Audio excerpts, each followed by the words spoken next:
Hi there, Elements users. Welcome to my site and welcome to this video tutorial on digital hairdressing.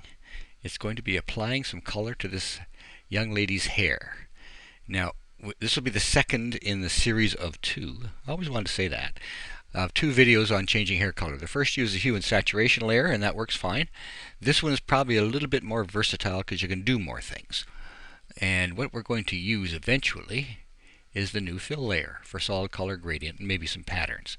But these two especially are very, very unique and very neat.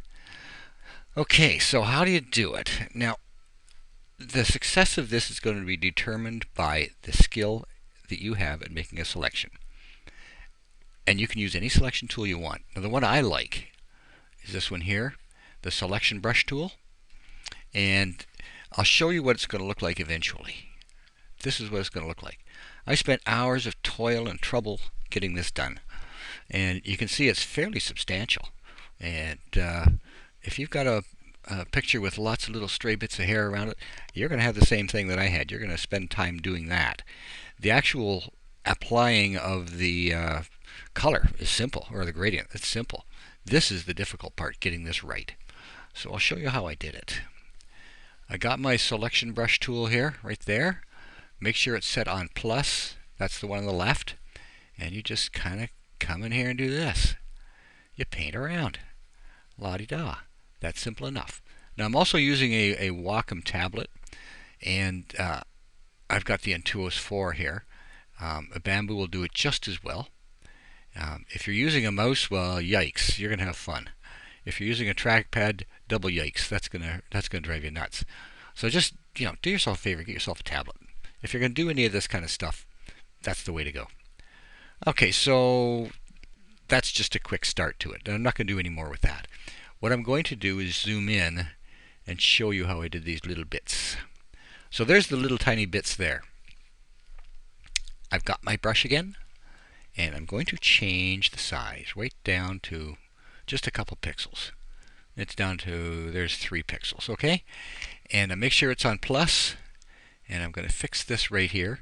Remember, the excellence of this is in the details. So you want to get the details right. And these are the details, the things right up to the edges.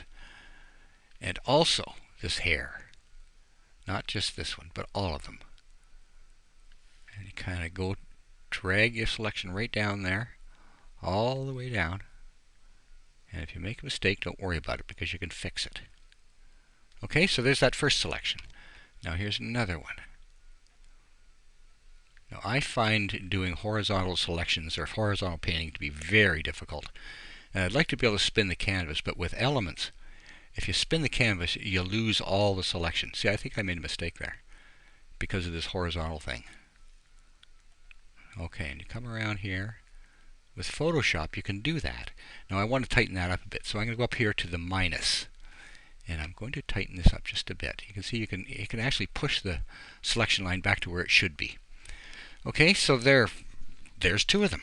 Here's another one down here. We'll do one more, then we'll get on with the rest of this tutorial. Okay, and there's another one. Now, let's double tap on the hand tool.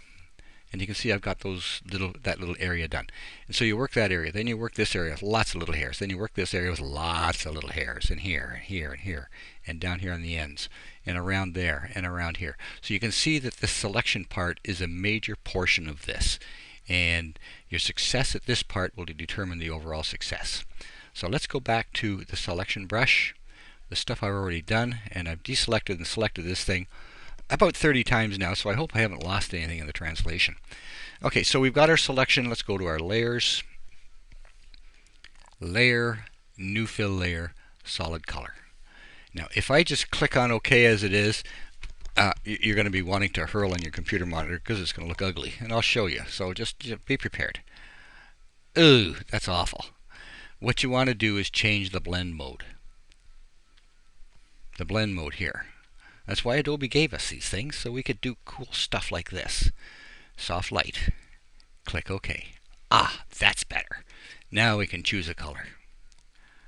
You can tap around in here and choose any color you want. If you get one that's way too garish, like this, it's a bit much. You can go up here and you can change the opacity. You see how his whole scrubby is taking it down? And that's after, before, after. So there's that. Now here's another thing. This little part right here is way overbearing. It's just too much. So I'm going to fix that, and I'll show you how to do it, because you might end up with something like this too, and you want to know how to fix it, don't you? Of course you do. You get your brush, and you're going to work on this layer mask right there.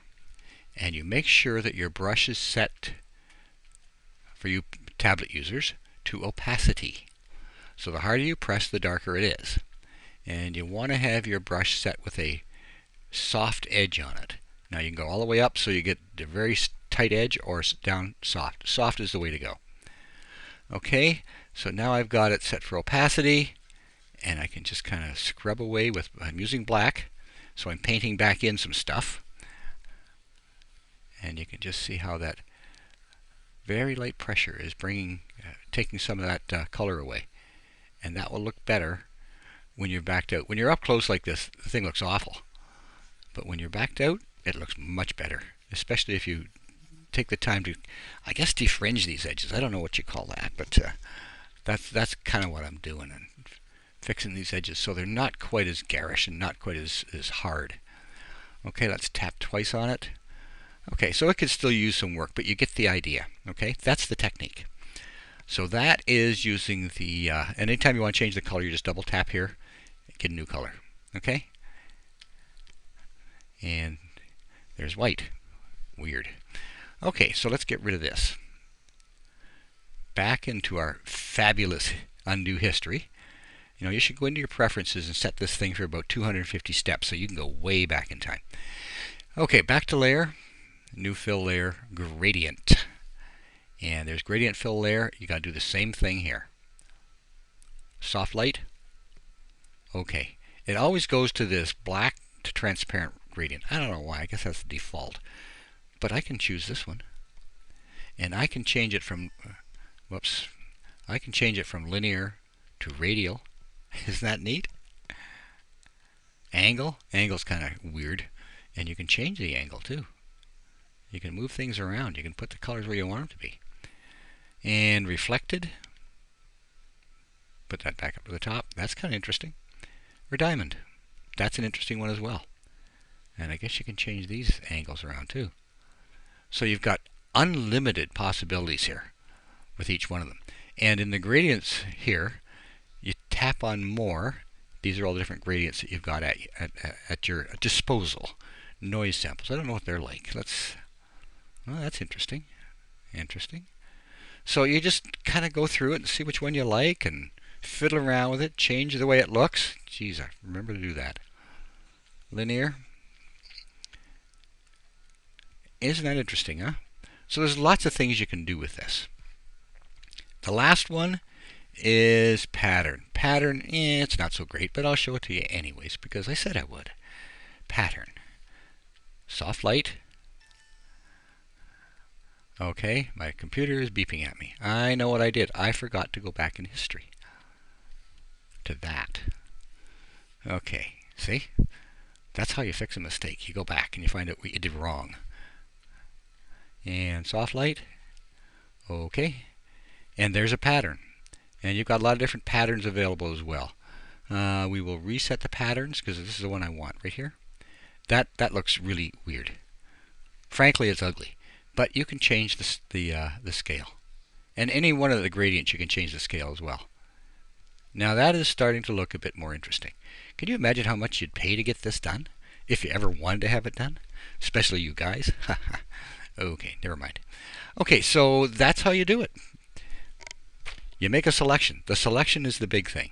And then you can just do whatever you want in here with this fill layer. You can do anything you want. So I hope you found this useful and interesting. And give it a try. It's fun once you get the selection done. And I guess even the selection is good. So thanks for watching. I really do appreciate your time. And we'll see you on the next tutorial.